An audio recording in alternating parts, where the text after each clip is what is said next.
علی بھائی، اگلا سوال ہے کہ ایک معذور آدمی جب بیٹھ کر نماز پڑھے گا تو اس کا سنت طریقہ کیا ہوگا؟ اس حوالے سے احادیث کا ریفرنس بھی بیان کر دیں۔ دیکھیں، قرآن میں یہ ٹاپک کئی دفعہ ڈسکس ہوا ہے، لا یکلف اللہ نفسا الا وسعہا۔ اللہ تعالیٰ کسی جان کو پہ اس کی حیثیت سے بڑھ کر بوجھ نہیں ڈالتا، جتنی اس کی کمپیٹنسی ہے نا سہنے کی۔ ظاہر ہے آپ کو حسین ابن علی کی طرح نہیں آزمایا جائے گا، کیونکہ ہماری آپ کی کمپیٹنسی نہیں ہے۔ ان کو اس لیے آزمایا گیا کہ ان کے اس عہدے کو جسٹیفائی کرنا تھا کہ جنتی نوجوانوں کے سردار ہیں، جو جامعہ ترمذی میں حدیث ہے۔ تو آپ کو تو چھوٹی موٹی آزمائش میں ہی ڈالا جائے گا نا۔ تو اس آیت کے تحت اگر کوئی مجبوری ہے تو اس مجبوری میں اللہ تعالیٰ ٹالریٹ کرتا ہے معاملات کے اندر۔ تو آپ یہ دیکھیں کہ آسانی اللہ نے دی ہے کہ کسی جان پہ اس سے بڑھ کر بوجھ نہیں ڈالنا۔ اور اس میں یہاں تک کہ صحیح بخاری میں نبی علیہ السلام نے فرمایا کہ نماز کھڑے ہو کر ادا کرو، اور اگر کھڑے ہونے کی استطاعت نہ ہو، کمزوری کی وجہ سے، بڑھاپے کی وجہ سے، معذوری کی وجہ سے، مجبوری کی وجہ سے، تو بیٹھ کے پڑھو، اور اگر بیٹھ کے نہیں پڑھ سکتے تو کروٹ پہ لیٹ کے پڑھ لو، نماز چھوڑنی نہیں۔ لیکن پھر صحیح بخاری میں حدیث ہے کہ جو کھڑے ہو کے نماز پڑھتا ہے نا، اس کو جو ثواب ملتا ہے نا، بیٹھ کے پڑھنے والے کو اس سے آدھا ملتا ہے، اور لیٹ کے پڑھنے والے کو اس سے بھی آدھا ملتا ہے۔ حتیٰ کہ صحیح مسلم میں حدیث ہے کہ نبی علیہ السلام ایک دفعہ بیٹھ کے نماز پڑھ رہے تھے تو ایک صحابی ہے، انہوں نے حضور کے ماتھے پہ ہاتھ رکھا بخار چیک کرنے کے لیے۔ تو آپ فرمائے یہ کیا کر رہے ہیں؟ تو اس نے کہا یا رسول اللہ میں چیک کر رہا ہوں آپ کی طبیعت، کیونکہ آپ بیٹھ کے نماز پڑھ رہے ہیں۔ تو آپ نے فرمایا کہ، اور آپ نے ہی فرمایا ہے کہ بیٹھ کی نماز پڑھنے کا ثواب آدھا ہے، تو آپ نے فرمایا کہ یہ بات بالکل درست ہے، لیکن مجھے اللہ تعالیٰ بیٹھ کی حالت میں نماز میں بھی پورا ثواب دیتا ہے۔ یعنی حضور کی یہ خصوصیت ہے، جیسے آپ کی کئی اور خصوصیات ہیں۔ بخاری مسلم میں آپ وصال کے روزے رکھتے تھے، صحابہ کرام نے رکھنے شروع کیے، یعنی بغیر افطار کیے اگلا روزہ، وہ بھی نہیں افطار کیا تیسرا روزہ، تو صحابہ کرام تو بے ہوش ہونا شروع ہو گئے۔ حضور نے مسجد میں جب دیکھا عاشقان رسول کو، تو آپ نے فرمایا کہ یہ کیا ہے؟ تو حضور غصے میں آپ فرمایا ایکم مثلی، تم میں کوئی میری مثل ہو سکتا ہے؟ شکر ہے کوئی اہل حدیث نہیں تھا کہتا قل انما انا بشر مثلکم۔ ان کو پتا تھا کہ حضور صرف سپیشیز میں ہماری طرح انسان ہے، باقی مرتبے میں نہیں ہے۔ حضور جب کہہ رہے تم میں کون میری مثال ہے، تو کسی نے نہیں کہا یا رسول اللہ ہم آپ کی مثل ہی ہیں اور آپ ہماری مثل ہیں، نہیں۔ حضور علیہ السلام یعنی ایز اے سپیشیز انسان تھے، آپ کے مرتبے کو تو کوئی سوچ نہیں سکتا۔ بخاری مسلم میں آتا ہے میں پیٹھ کے پیچھے بھی ایسے ہی دیکھتا ہوں جس طرح سامنے دیکھتا ہوں، یعنی آنکھ نہیں ہے، پھر بھی ہمیں تو اس سے آگے نہیں نظر آتا، حضور کو پیچھے بھی نظر آتا تھا۔ بخاری مسلم دونوں میں حدیث ہے، نماز کسوف پڑھائی، سورج کی نماز، آپ نماز میں چند قدم آگے گئے، پھر آپ نے یوں ہاتھ بلند کیا، پھر واپس۔ صحابہ نے کہا ہم نے آپ کو آج نماز میں ایسا عمل کرتے دیکھا جو پہلے نہیں دیکھا، یعنی کہ نماز کا حصہ ہے۔ تو آپ نے فرمایا نہیں، مجھے اللہ تعالیٰ نے جنت دکھائی اور میں نے اس میں ایک انگوروں کا گوشہ دیکھا، میں نے ارادہ کیا میں اس سے توڑ دوں، اگر توڑ لیتا پھر تم کھاتے رہتے، کیوں؟ جنت کو فنا نہیں ہے، جیسے ہی ایک دانہ توڑنا تھا واپس ایک دانہ آ جانا سی، جنت ختم نہیں نہ ہو سکتی۔ پھر میں نے اس کو ارادے کو ترک کر دیا۔ تو اب کسی صحابی نے کہا یا رسول اللہ ہمیں تو کچھ نظر نہیں آیا، ٹھیک ہے۔ ویسے شیخ عبدالقادر جنانی اور بزرگوں کے بارے میں کہتے ہیں این جوتے دیکھتے سن جناب وہ فلانی شاہ تھلے دیکھتے ہیں ستوں زمینہ تیل بھی کراس، تیل پھر بھی سر ایڈمن نہیں دریافت کیتا ہے، بزرگ نے دریافت کیتا، اس طرح نہیں ہوتا۔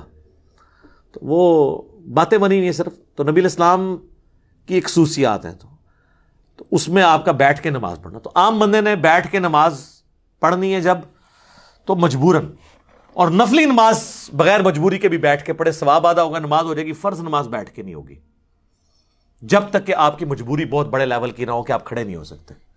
اسی لیے بخاری مسلم میں آتا ہے کہ نبی علیہ السلام فرض نماز کے لیے سواری سے نیچے اترتے تھے اور نماز پڑھتے تھے زمین پہ قبلہ رخ کا اہتمام کر کے، کھڑے ہو کے۔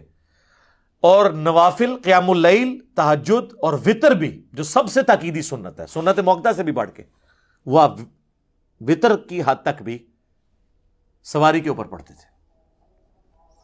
اور عبداللہ ابن عمر کہتے ہیں حضور اس چیز کی بھی پرواہ نہیں کرتے تھے کہ سواری کس طرف مڑ رہی ہے، یعنی تعبیر جو آپ کا استقبال قبلہ ہے وہ نفلی نماز کے لیے ضروری نہیں ہے، اور سواری پہ بیٹھ کے پڑھتے تھے۔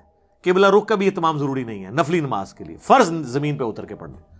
حتیٰ کہ وہ کہتے ہیں کہ نبی علیہ السلام اس سواری پہ نماز پڑھتے ہوئے سر کے اشارے سے سجدہ اور رکوع کرتے تھے، اور ابو داؤد میں آگے تفصیل ہے کہ آپ رکوع کے لیے تھوڑا سا سر جھکاتے اور سجدے کے لیے تھوڑا زیادہ، یعنی آپ سجدہ کرتے ہی نہیں تھے نہ رکوع کرتے تھے، بلکہ سر کے اشارے سے، یعنی ایسے نماز بیٹھ کے پڑھ رہے ہیں نا، رکوع کے لیے یوں، سجدے کے لیے یوں. یہ ان لوگوں کے لیے جو سجدے تک پہنچ نہیں سکتے. اگر کوئی پہنچ سکتا ہے تو قیام بے شک کرسی پہ بیٹھ کرے، باقی ساری نماز سجدے تک.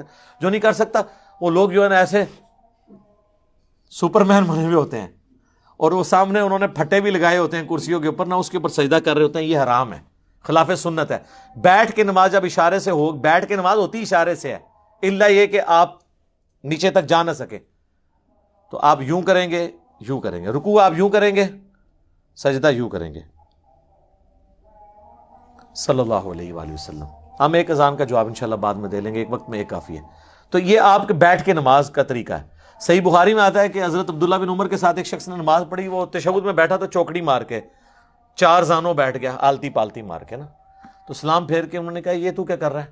ان کا جی حضرت میں نے آپ کو بھی دیکھا ہے اس طرح. ان کا نبی الاسلام نے تو ہمیں یہ حکم فرمایا کہ ہم دایاں پاؤں کھڑا کریں، بائیں پہ بیٹھیں. تو جو تو نے مجھے دیکھا ہے نا، وہ اس لیے کہ میرے پاؤں میں درد تھا، میں اس طرح بیٹھ نہیں سک رہا تھا، میرے پاؤں میرا وزن اٹھا نہیں سک رہے تھے، تو میں نے مجبوراً آلتی پالتی مار کے بیٹھا ہوں. تو یہ بعض لوگ جب بیٹھ کے نماز پڑھتے ہیں، بعض لوگ آلتی پالتی مار کے بھی بیٹھتے ہیں. نہیں، بیٹھ کے جب آپ نے نماز زمین پہ بیٹھ کے پڑھنی ہے تو تشہد کی حالت میں بیٹھ کے نماز پڑھنی ہے. ٹھیک ہے. اگر آپ ہاتھ باندھ کے کریں گے تو وہ تو ٹھیک ہے. اگر آپ نے ہاتھ چھوڑ کے نماز پڑھنی ہے تو آپ نے ہاتھ اپنے زانوں پہ ہی رکھنے ہیں قیام کی حالت میں. ٹھیک ہے. یہ تو اب چھوٹے مسئلے رہ گئے نا، ہاتھ باندھ کے ہاتھ چھوڑ کے نماز پڑھو صحیح. ٹھیک ہے. تو بیٹھ کے نماز پڑھنے میں آپ نے یہ چیز، لیکن فرض نماز کے لیے ضروری ہے قبلہ رخ کا اہتمام کرنا. باقی لیٹنے کے لیے بھی نماز بعض اوقات بیٹھ کے بھی نہیں کوئی پڑھ سکتا. لیٹنے کے لیے پھر یہ ہے کہ اس کی چرپائی قبلہ رخ کر دی جائے، اس کی ٹانگیں قبلے کی طرف ہوں، اور یہاں پیچھے تکیہ رکھ لیں کہ چہرہ اس کا قبلے کی طرف ہو. پھر یہ نہیں آپ کہیں گے کہ یہ کعبے کی طرف ٹانگیں ہو گئی ہیں، اس کا پھر شرعی عذر ہے. تو آپ اس طریقے سے وہ نماز پڑھے گا. رہ گیا وضو کا مسئلہ، تو اس کو اس کے اسی جگہ کروائیں. بعض لوگ نہیں غسل خانے تک آ سکتے، اگر اس میں بھی تردد ہے تو ایک چھوٹی سی مٹی کی ٹکیا لا کے رکھتے ہیں، اس سے وہ تیمم کر لے. غسل کی جگہ بھی ایک ہی تیمم کا طریقہ ہے، اور وضو کی جگہ بھی کہ آپ نے چہرے کا اور ہاتھوں کا تیمم کرنا ہے. یہ کلائیوں تک بھی ثابت ہے اور کونیوں سمیت بھی ثابت ہے، دونوں طریقے درست ہیں. تو آپ کا تیمم ہو جائے گا. تو اس طریقے سے آپ نماز کر سکتے ہیں. اور اس طرح کی جو مریض حضرات ہیں وہ جمع سوری کر لیں، جو سب کے نزدیک جائز ہے. ظہر آخری وقت میں پڑھیں، عصر اول وقت میں. ظاہر ہے وہ جماعت سے تو نہیں پڑھ رہے ہوں گے، تو وہ 3 نمازوں کے اوقات میں 5 نمازیں پڑھ لیں گے. مغرب اور عشاء کو جمع کر لیں، ظہر عصر کو جمع کر لیں. آسانی ہے. تو یہ ساری ثانیہ وہ اویل کریں. لیکن یہ بڑی حیران کن بات ہے، میں نے کئی بوڑھے بوڑھے لوگ دیکھے ہیں جو مسجد کے دروازے پہ آدھا گھنٹہ کھڑے ہو کے پالیٹکس ڈسکس کرتے ہیں، اپنے گھر والوں کی، اپنی یعنی جو بہویں ہیں ان کی برائیاں بیان کرتے ہیں، یا اپنے بیٹوں کی نافرمانیاں ڈسکس کرتے ہیں. اور جیسے ہی مسجد میں جاتے ہیں نا، وہاں بیٹھ کے نماز پڑھتے ہیں، کہتے ہیں جی گوڈے نہیں کام کرتے. یہ کیڑے گوڈے نے جڑے باہر کام کر رہے سن اندر نہیں کر رہے، ان کی فولڈ نہیں ہوتے. تو فولڈ تو آپ نے اندر بھی نہیں کرنے، آپ کھڑے ہو کے نماز پڑھیں نا ساری. اگر آپ آدھا گھنٹہ کھڑے ہو کے گپے مار سکتے ہیں تو 5 منٹ حنفیوں کے 4 فرض نہیں پڑھ سکتے.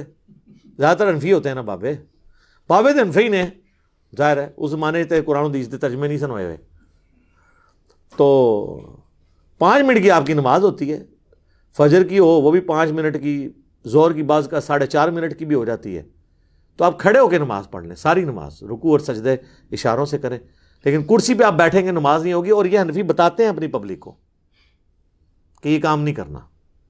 بیٹھ کے نماز فرض نماز نہیں ہوتی، نفلی نماز ہو جاتی ہے، وہ آپ جتنی مرضی پڑھیں. ٹھیک ہو گیا جی؟ جزاکم اللہ خیر.